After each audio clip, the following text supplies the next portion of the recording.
कार्तिक मास मातम्य के 18वें अध्याय की कथा प्रारंभ करूं उससे पहले एक प्रश्न का समाधान करती हूँ।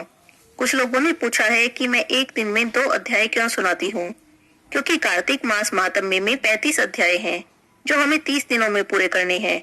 इसीलिए 5 दिन तक 2-2 अध्याय की कथा सुनाती हूँ। जो भी अध्याय थोड़ा छोटा होता है उसी के साथ एक और अध्याय जोड़ देती हूँ। 5 दिनों तक ऐसा ही होगा। अब सुनते हैं 18वें अध्याय की कथा। बोलिए विष्णु भगवान की जय हो। नारद जी कहते हैं कि जब भगवान शंकर के गण युद्ध भूमि छोड़कर भागने लगे, तब रौद्र रूपधारी महाप्रभु भगवान शंकर नंदी पर सवार होकर युद्ध भूमि में आए। उनको आया हुआ देखकर उनके पराजित गण फिर से लौट आए और सिंहनाद करते हुए आयुधों से दैत्यों पर प्रहार करने लगे। भीषण रूपधारी रुद्र को देखकर सभी दैत्य भागने लगे। तब जलंधर हजारों बाण छोड़ता हुआ शंकर जी की ओर दौड़ा। उसके शुंभ निशुंभ आदि वीर भी शंकर जी की ओर दौड़े। इतने में शंकर जी ने जलंधर के सब बाण जालों को काट दिया और अपने अन्य बाणों की आंधी से दैत्यों को अपने फरसे से मार डाला। खड़गोरमा नामक दैत्य को अपने फरसे से मार डाला। बलाहक का सिर काट दिया। दसमर भी मारा गया और शिवगन शिची ने प्रचंड नाम के दैत्य का सिर काट डाला। किसी को शिवजी के बैल ने मारा और कई उनके बाणों के द्वारा मारे गए। यह देखकर जलंधर अपने शुंभादिक दैत्यों को धिक्कारने लगा और भयभीतों को धैर्य देने लगा, पर किसी प्रकार भी उसके भयग्रस्त दैत्य युद्ध को नहीं आते थे। अब दैत्य सेना पलायन करने लगी थी। तब महाक्रुद्ध जलंधर ने शिवजी को ललकारा और 70 बाण मारकर शिवजी को दग्ध कर दिया। भगवान शिव उसके बाणों को काटते रहे, यहाँ तक कि उन्होंने जलंधर की ध्वजा, छत्र और धनुष को भी काट दिया। फिर 7 बाणों से उसके शरीर में तीव्र आघात पहुंचाया। धनुष के कट जाने पर जलंधर ने गदा उठा ली। तब भगवान शिव ने उसकी गदा के भी टुकड़े टुकड़े कर दिए। तब उसने समझा कि शंकर जी तो मुझसे अधिक बलवान हैं। अतः उसने गंधर्व माया उत्पन्न कर दी। अनेकों गंधर्व और अप्सराओं के गण पैदा हो गए। वीणा और मृदंग आदि बाजों के साथ नृत्य और गान होने लगा। इससे अपने गणों सहित रुद्र भी मोहित हो गए और उन्होंने युद्ध करना बंद कर दिया। फिर तो काम मोहित जलंधर बड़ी शीघ्रता से शंकर जी का रूप धारण कर वृषभ पर बैठ पार्वती जी के पास पहुंचा। उधर महादेवी पार्वती ने जब महादेव शंकर जी को आए देखा तो अपनी सखियों का साथ छोड़ दिया और वे आगे आई। परम मनोहर सुंदरी को देखकर जलंधर का वीर्यपात हो गया और वह वहीं पर जड़ हो गया। तब गौरी ने उसे दानव समझा और वह वहां से अंतर ध्यान हो गई और उत्तर की मानस पर चली गई। तब पार्वती जी ने विष्णु जी को बुलाया और दैत्य धन का वह सब कृत्य कहा और प्रश्न किया कि क्या आप इस बात से अवगत हैं? तब भगवान विष्णु ने कहा, आपकी कृपा से मुझे सब ज्ञात है। हे माता, अब आप जो भी आज्ञा करेंगी मैं उसका पालन करूंगा। तब जगत माता ने विष्णु जी से कहा, उस दैत्य ने जो मार्ग खोला है उसका अनुसरण उचित है। मैं तुम्हें आज्ञा देती हूँ कि तुम उसकी पत्नी का पतिव्रत भ्रष्ट करो, वह दैत्य तभी मर सकेगा। पार्वती जी की आज्ञा पाते ही विष्णु जी उस आज्ञा को शिरोधार्य कर छल करने की इच्छा से जलंधर के नगर की ओर गए। यहाँ पर कार्तिक मास मातम्य के 18वें अध्याय की कथा पूर्ण होती है। बोलिए विष्णु भगवान की जय हो। अब सुनते हैं कार्तिक स्नान की कहानी। एक गांव में एक बुढ़िया माई रहती थी। व्रत नियम बहुत करती थी, दान पुण्य भी बहुत करती थी। आए कार्तिक का स्नान करती थी। जब कार्तिक का महीना आया तब उसने सोचा कि इस बार हरिद्वार गंगा जी के किनारे जाकर कार्तिक का स्नान करती हूँ। तब उसने अपने बेटे से कहा कि मुझे कार्तिक का स्नान करना है, इसीलिए मैं हरिद्वार जाकर रहूंगी। तब उसका बेटा बोला कि माँ, हरिद्वार में तो बड़ी ठंड होती है और वैसे भी तुम अकेली वहाँ कैसे रहोगी, तुम मत जाओ। लेकिन माँ बोली कि नहीं बेटा, मैं जरूर जाऊंगी। कार्तिक के महीने में गंगा स्नान का बड़ा पुण्य मिलता है। तब हार थक कर बेटे ने माँ की बात मान ली। उसने अपनी पत्नी से कहा कि मेरी माँ के लिए थोड़े से लड्डू और सुहाली बना दो। मेरी माँ हरिद्वार रहने जा रही है, वहाँ रहकर कार्तिक का स्नान करेगी और व्रत पूजा करेगी। व्रत खोलते समय कुछ खा लिया करेगी। बड़े जले भुने मन से उसकी पत्नी ने सास के लिए थोड़े से लड्डू और थोड़ी सी सुहाली बना दी। बेटा अपनी माँ को लेकर हरिद्वार के लिए चल दिया। वहां जाकर उसने अपनी माँ के लिए एक छोटी सी कुटिया बना दी और आसपास वालों से कहने लगा कि मैं अपनी माँ को कार्तिक स्नान के लिए यहाँ पर छोड़कर जा रहा हूँ। मेरी माँ का ध्यान रखना। वह अपनी माँ को छोड़कर वहां से आ गया। अब बुढ़िया माई रोज सुबह 4 बजे उठ जाती, उठकर गंगा जी नहाती, भगवान विष्णु की पूजा करती, तुलसी जी की पूजा करती, कार्तिक मास की महात्म्य और कथा करती और सारा दिन भजन कीर्तन करती। ऐसे में ही उसके दिन कब बीत गए उसे पता ही नहीं चला। कार्तिक का महीना पूरा होने को आया, बस 4 दिन बचे थे। रात में किसी ने दरवाजा खटखटाया। बुढ़िया माई ने दरवाजा खोला तो पूछा कौन है। तब वहां देखा तो एक दिव्य पुरुष खड़ा है। उसने कहा कि मेरा नाम सावन है। तब बुढ़िया माई कहने लगी कि सावन आया, मुझे तो बहुत भाया। सावन में बहुत सारे तीज त्योहार आते हैं, भाई बहन की प्रेम को दर्शाते हैं। सावन ने कहा, माई मुझे बहुत भूख लगी है, कुछ खाने को दो। तब बूढ़ी अम्मा ने लड्डू का थाल उसके आगे कर दिया और कहने लगी कि लो तुम लड्डू खा लो। सावन ने एक लड्डू उठाया और उठाकर खा लिया। जब जाने लगा तब झोपड़ी पर एक लात मारी। लात मारते ही झोपड़ी की एक दीवार सोने की हो गई। दूसरे दिन रात में फिर किसी ने दरवाजा खटखटाया। बुढ़िया माई ने दरवाजा खोल के देखा तो फिर कोई दिव्य पुरुष था। बुढ़िया माई ने पूछा कि कौन है। तब उसने कहा कि मैं भादवा हूँ। बुढ़िया माई बोली कि भादवा आया भी बहुत सुहाया। इस महीने में भी बहुत तीज त्योहार आते हैं। इस महीने में तो भगवान जन्म पाते हैं। भादवे ने कहा, माँ मुझे भूख लगी है। तब बुढ़िया माई बोली कि लो लड्डू तुम भी खा लो। ऐसा कहकर लड्डू का थाल उनके आगे कर दिया। भादवे ने भी एक लड्डू उठाया और खा लिया। जाते समय लोग झोपड़ी को लात मारी तो उसकी दूसरी दीवार भी सोने की हो गई। तीसरे दिन फिर किसी ने दरवाजा खटखटाया तो बुढ़िया माई ने दरवाजा खोल के देखा तो फिर कोई दिव्य पुरुष था। पूछा कौन है, तो उसने कहा मैं आसोज हूँ। बुढ़िया माई बोली, आसोज आया बहुत सुहाया। इसमें पितरों के दिन आते हैं, घर में पितर आते हैं, खूब आशीर्वाद बरसाते हैं। माता घर में आती है, खूब धन दौलत बरसाती है। तब आसोज ने कहा कि बुढ़िया माई मुझे भूख लगी है। तो बुढ़िया माई ने लड्डू का थाल उनके आगे कर दिया और बोली लो भाई लड्डू खा लो। उसने भी एक लड्डू उठाया और खा लिया। जाते समय झोपड़ी को जो लात मारी तो तीसरी दीवार भी सोने की हो गई। चौथे दिन फिर किसी ने दरवाजा खटखटाया तो बुढ़िया माई ने दरवाजा खोल के पूछा कि कौन है। तब उन्होंने कहा कि मैं कार्तिक हूँ। बुढ़िया माई तो खुश हो गई, बोली कार्तिक आया, मुझे तो बहुत सुहाया। आप ही के लिए तो इतनी दूर हरिद्वार आई हूँ। बुढ़िया माई ने कार्तिक की खूब आवभगत की। कार्तिक ने कहा कि मुझे बहुत भूख लगी है। बुढ़िया माई ने कार्तिक को भी लड्डू खाने को दिए। कार्तिक ने जाते समय झोपड़ी को लात मारी तो चौथी दीवार भी सोने की हो गई। झोपड़ी की जगह बड़ा महल खड़ा हो गया। करते करते कार्तिक का महीना पूरा हो गया।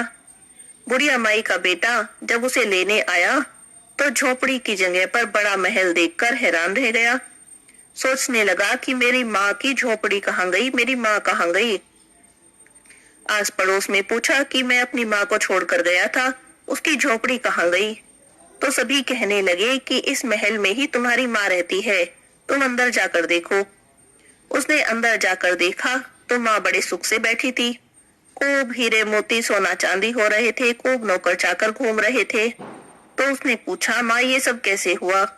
तब उसने कहा बेटा कार्तिक के भगवान की कृपा हुई है।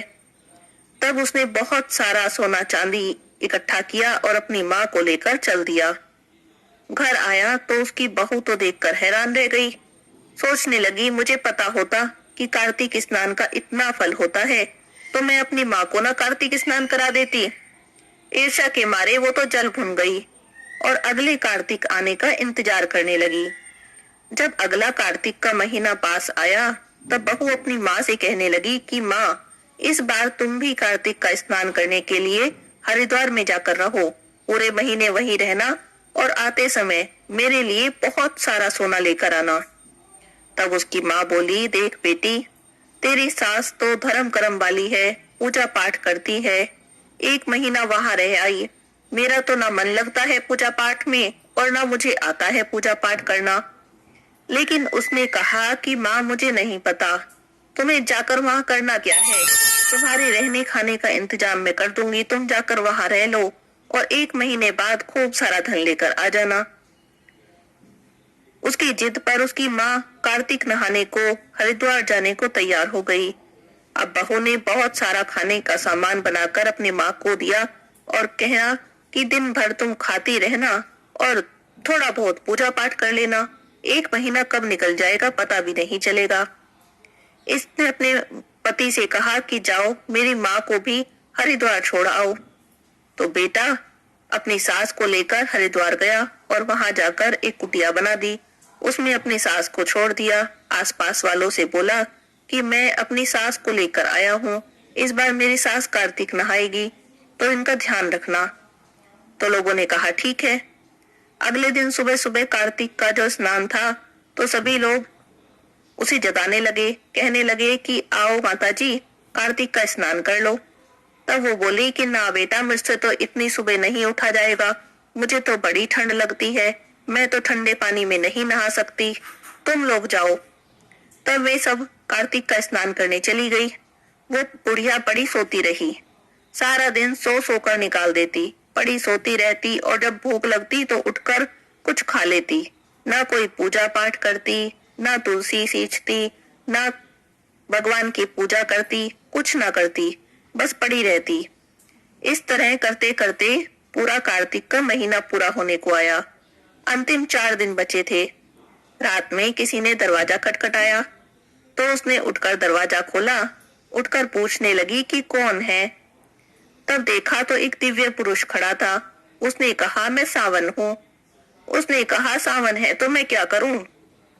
सावन में इतने 30 त्योहार आते हैं, खर्चे का काम होता है, बहन बेटी को बुलाओ, खर्चा करो, सिंधारा भेजो, तुम जाओ यहाँ से। सावन ने कहा माता जी मुझे भूख लगी है, कुछ खाने को दे दो। तब वह कहने लगी कि जितना खाना है उसमें मेरा ही काम चल जाता है, वही बहुत है, तुम्हें कहाँ से दूं, तुम जाओ यहाँ से। अब सावन जाने लगा। एक झोपड़ी पर लात मारी तो झोपड़ी की एक दीवार गिर गई। दूसरे दिन फिर किसी ने दरवाजा खटखटाया तो बुढ़िया माई ने पूछा कि कौन है। उसने कहा मैं भादवा हूँ। उसने भादवे को भी खूब खरी खोटी सुनाकर भगा दिया। उसने भी जाते समय झोपड़ी को लात मारी तो दूसरी दीवार गिर गई। तीसरे दिन जब आसोज आया तब उसने उसे भी भगा दिया। अब उसने झोपड़ी को लात मारी तो तीसरी दीवार भी गिर गई। चौथे दिन कार्तिक आया तब उस बुढ़िया ने दरवाजा खोला तो कार्तिक ने कहा कि मुझे बहुत भूख लगी है।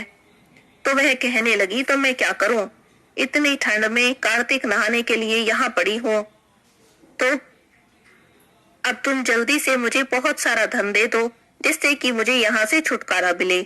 कार्तिक के देवता ने देखा कि बुढ़िया तो धन की भूखी है, नित्य नियम कुछ करती नहीं, पूजा पाठ कुछ करती नहीं, तुलसी में जल तक नहीं देती, सारा दिन सोती रहती है और खाती रहती है। तो कार्तिक के देवता उससे नाराज हो गए और उसे श्राप दे दिया कि जा तू गधी बन जा। जाते समय झोपड़ी को लात मारी तो चौथी दीवार भी गिर गई। कार्तिक का महीना खत्म हुआ। तब बहू ने अपने पति से कहा कि जाओ मेरी माँ को लेकर आओ और खूब धूमधाम से लेकर आना। जाकर बेटा देखने लगा कि जहाँ सास को छोड़कर गया था वो तो झोपड़ी ही नहीं है, उस जगह पर तो कूड़े का ढेर लगा है और वहाँ एक गधी घूम रही है। उसने आसपास वालों से पूछा कि भाई मेरी सास कहाँ गई, मैं सास को छोड़कर गया था कार्तिक नहाने के लिए। तो सभी लोग कहने लगे कि तुम्हारी सास कार्तिक तो नहाती नहीं थी, सारा दिन बस पड़ी रहती थी, खाती रहती थी, सोती रहती थी। इसी कारण कार्तिक के भगवान नाराज हो गए और उसे श्राप दे दिया। उसी से वह गधी हो गई है। अपनी सास की ये हालत देखकर उसे बड़ा दुख हुआ, लेकिन वो क्या कर सकता था। वो उस गधी को ही रस्से में बांधकर अपने साथ लेकर चल दिया। घर पहुंचा तो उसकी पत्नी ने पूछा कि मेरी माँ कहाँ है। तब उसका पति कहने लगा कि यही तुम्हारी माँ है। ऐसा कहकर उसने सारी बात अपनी पत्नी को बता दी। बहू को ये बात सुनकर तो बड़ा दुख हुआ कि मेरी माँ की कैसी हालत हो गई है मेरे कारण। तब उसने पंडितों को बुलाया और उसका उपाय पूछा कि ये सब क्या हो गया है और अब सब सही कैसे होगा। तब पंडित कहने लगे कि तुम्हारी माँ को कार्तिक देवता का श्राप लगा है, कार्तिक के महीने का दोष लगा है। अगर कोई कार्तिक नहाने वाली, नित्य नियम करने वाली, तुलसी पूजन करने वाली औरत के नहाए पानी से इसे नहलवाओगी और इससे भी नित्य नियम करवाओगी, कार्तिक की कहानियां सुनाओगी, तभी जाकर इसका ये दोष छूटेगा और ये वापस इंसान बनेगी। तब बहू भागी भागी अपनी सास के पास गई और उनके चरण छूकर कहने लगी कि माताजी, क्या आप अपने नहलाए हुए पानी से मेरी माँ को नहलवा दोगी, मेरी माँ को कार्तिक की कहानियां सुना दोगी? तब उसकी सास कहने लगी, हाँ बेटी, मेरा नहाया पानी तो नाली में ही जाता है, तुम अपनी माँ को नाली के नीचे बैठा देना, उन पर पानी पड़ जाएगा। तब उस बहू ने सास के नहाए पानी से अपनी माँ को नहलवाया और उन्हें पूरे साल तक नित्य नियम करवाया। कार्तिक का महीना आया तो कार्तिक का स्नान करवाया। उसकी सास रोज कार्तिक की कहानियां सुनाती, कार्तिक का महात्म्य सुनाती। कार्तिक की पूर्णिमा आई तब उसकी माँ पर कार्तिक के देवता की कृपा हुई और वो वापस से इंसान में बदल गई। कार्तिक पूर्णिमा पर स्वर्ग से विमान आया और दोनों बूढ़ी महिलाओं को एक साथ लेकर स्वर्ग को गया। हे कार्तिक के देवता, जैसे आपने बूढ़ी माई पर दया की वैसे ही सब पर करना, जैसे बहू की माँ पर क्रोध किया ऐसे किसी की पे मत करना। बोलिए कार्तिक देवता की जय हो, विष्णु भगवान की जय हो। नगर बसेरे की कहानी। किसी गांव में एक जाट रहता था और एक भाट रहता था। दोनों में बड़ी मित्रता थी। एक दिन की बात है, जाट तो अपनी बहन के मिलने चला और भाट अपने ससुराल चला। रास्ते में कुएं की पाल पर दोनों मिले और बैठ गए। जाट कहने लगा, आ भाई नगर बसेरा कर ले। तब भाट कहने लगा कि मैं तो अपने ससुराल जा रहा हूँ, मेरी तो वहां पर खूब खातिर होगी, तू ही नगर बसेरा कर ले। अब जाट कुएं की पाल पर बैठ गया, पानी की घंटी ले ली, चावल के दाने ले लिए और नगर बसेरा करने लगा। नगर बसेरा करते बोला कि नगर बसेरा जो करे सो मल धोवे पाँव, ताता मांडा तापसी देगी मेरी माँ, माँ ना देगी मावसी देगा द्वारिका का वासी, मीठा मीठा घास वृंदावन का वास, 5 कुल्ठी छठी रास मेरा जिबड़ो श्री कृष्ण जी के पास, डालू पानी हो जाएगी झट से निकल जाए मेरा जी। इस तरह नगर बसेरा करके चल पड़ा। जाट के बहन ने उसकी खूब खातिरदारी की, बुरा चावल जिमाकर खूब बातचीत की। भाट अपने ससुराल पहुंचा तो देखा ससुराल में आग लगी पाई। बुझाते बुझाते, राख उठाते उठाते, हाथ भी काला, मुंह भी काला, रोटी ना पानी। पड़ोसन आई तो बोली, जवाई आया है, कुछ उसको भी पूछ लो। सास बोली, क्या करूं, मेरा तापता भूखता चला आया। पड़ोसन ने एक रोटी और थोड़ी सी छाछ दी, उसे भूख लगी थी, उसने खा ली। शाम को अपने घर आ गए। घर आते समय दोनों फिर मिले तो दोनों ने पूछा, बता तेरी कैसी रही? तो भाट ने कहा कि मेरे ससुराल में तो आग लग गई थी, बुझाते बुझाते हाथ भी काला, मुंह भी काला, रोटी ना पानी। तब जाट कहने लगा, मेरी तो खूब खातिर हुई, मैंने तो तुझसे पहले ही कहा था कि चल नगर बसेरा कर ले। कहने लगा कि चल आ अब कर ले। तो भाट बोला, ना मैं तो अब भी ना करूं, तेरी तो मावसी है, पता नहीं रोटी देगी भी या नहीं देगी। मेरी तो माँ है, दही की छुचली चुरमा की पेड़ी गेट पे लेके खड़ी पावेगी। भाट ने नगर बसेरा नहीं किया। जाट ने फिर से नगर बसेरा कर लिया। नगर बसेरा जो करे सो मल धोवे पाँव, ताता माड़ा तापसी देगी मेरी माँ, माँ देना मावसी देगा द्वारिका का वासी, मीठा मीठा घास वृंदावन का वास, 5 कुल्टी छठी रास मेरा जिबड़ो श्री कृष्ण जी के पास, डालू पानी हो जाएगी झट से निकल जाए मेरा जी। इस तरह नगर बसेरा करके चल पड़ा। भाट और जाट दोनों घर पहुंच गए। घर पहुंचते ही जाट की मावसी ने तो उसका बहुत लाड चाव किया, बहुत खातिरदारी की। भाट घर पहुंचा तो उनकी भैंस खो गई। अब उसका बापू एक लाठी उठावे एक तरे, कहने लगा, ससुराल गया तो आग लगा दी, यहाँ आया तो भैंस खो दी, पहले भैंस ढूंढ कर ला तभी रोटी पानी मिलेगी। अब भाट को सारा दिन हो गया ढूंढते ढूंढते, पर भैंस नहीं मिली। बाजार में फिर दोनों मिले तो जाट ने पूछा, बोल कैसी रही? तब भाट कहने लगा कि आते ही मेरे बापू की भैंस खो गई, बस ढूंढ रहा हूँ सुबह से, ना रोटी ना पानी। तब जाट कहने लगा, मैंने तो पहले ही कहा था नगर बसेरा कर ले। तब भाट बोला कि तेरे नगर बसेरे में यदि इतना गुण है तो चल अब कर ले। दोनों बैठ गए, नगर बसेरा करने लगे। नगर बसेरा जो करे सो मल धोवे पाव, ताता मांडा तापसी देगी मेरी माँ। माव देना मावसी देखा द्वारिका का वासी, मीठा मीठा घास वृंदावन का वास। 5 उल्टी छठी रास मेरा जीवड़ा श्री कृष्ण जी के पास। डालो पानी हो जाएगी झट से निकल जाए मेरा जी। इस तरह नगर बसेरा करके चल दिए। थोड़ी दूर चले थे कि भैंस मिल गई। उसे लेकर अपने घर गया। तब उसकी माँ कहने लगी, अरे क्या करते हो, लड़के को आते ही निकाल दिया, सारा दिन हो गया भूखे प्यासे। तब उसे खूब उसकी खातिरदारी की, उसे खूब अच्छी तरह जिमाया। सारी नगरी में ढिंडोरा पिटवा दिया कि सब कोई कार्तिक में पीहर सासरे आते जाते नगर बसेरा जरूर करे। बोलिए नगर बसेरे की जय हो। कार्तिक मास के रविवार की कहानी। एक बुढ़िया माई थी, रविवार की व्रत करती थी। उसके गोबर का नियम था, गोबर से चूल्हा लीपती तब ही रोटी बनाकर खाती। उसकी पड़ोसन के पास गाय थी, उसकी यहाँ से गोबर ले आती। एक दिन पड़ोसन ने ईर्ष्या के मारे गाय अंदर बांध ली। बुढ़िया माई को उस दिन गोबर नहीं मिला, ना उसने गोबर मिला, ना उसने चूल्हा लिपा और ना ही बनाया ना खाया, ऐसे ही भूखी पड़ी रही।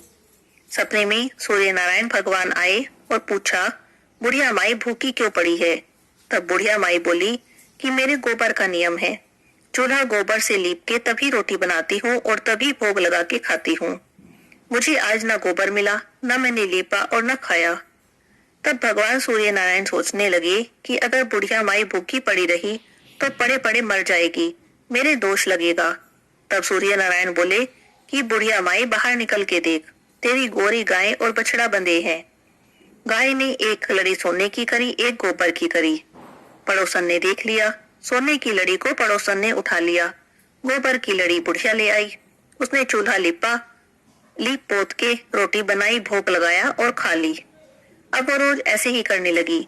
सूर्य नारायण भगवान सोचने लगे कि मैंने बुढ़िया माई को धन दिया, लेकिन बुढ़िया माई को तो लेना ही नहीं आया। अब सूरज भगवान ने अपनी माया फैला दी और आंधी मेघ बरसा दिए। बुढ़िया माई ने देखा तेज आंधी चल रही है, बारिश हो रही है। तब उसने गाय अंदर बांध ली। अब जब गाय ने एक सोने की लड़ी की, एक गोबर की पोथी की, तब बुढ़िया माई को पता चला। तब उसने सोने की लड़ी भी घर में रख ली और गोबर से चूल्हा लीप के रोटी बना के खा ली। अब पड़ोसन को उस दिन सोना नहीं मिला तो उसे बड़ा गुस्सा आया। उसने राजा से शिकायत कर दी कि बुढ़िया की गऊ तो सोना हकती है, ऐसी गऊ तो राजा महाराजा के होनी चाहिए। राजा ने नौकर भेज के गाय अपने घर मंगा ली। राजा बोला कि गलीचे बिछा दो, गऊ तो सोना हगेगी।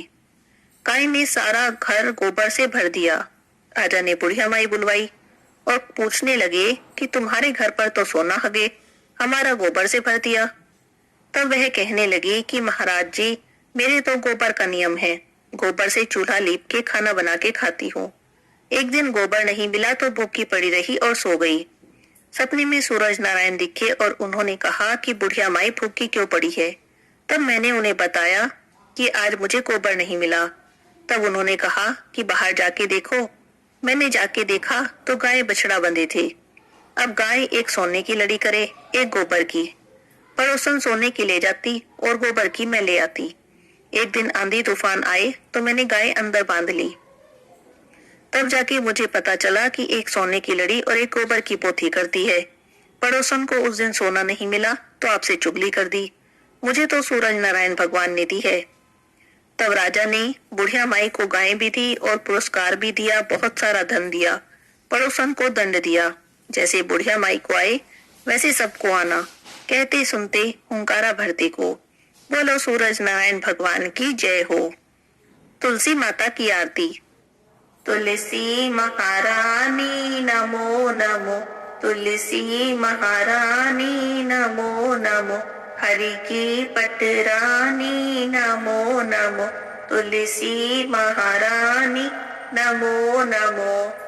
धन तुलसी पूर्ण तप कीनो, शालिग्राम बनी पटरानी नमो नमो तुलसी महारानी, नमो नमो।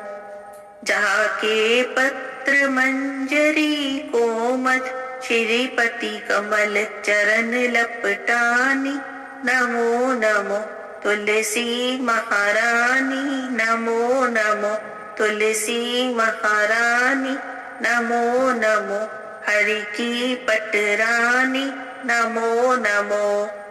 कौन से महीने में बोई रानी तुलसा, कौन से महीने में हुई हरियाली, नमो नमो तुलसी महारानी, नमो नमो।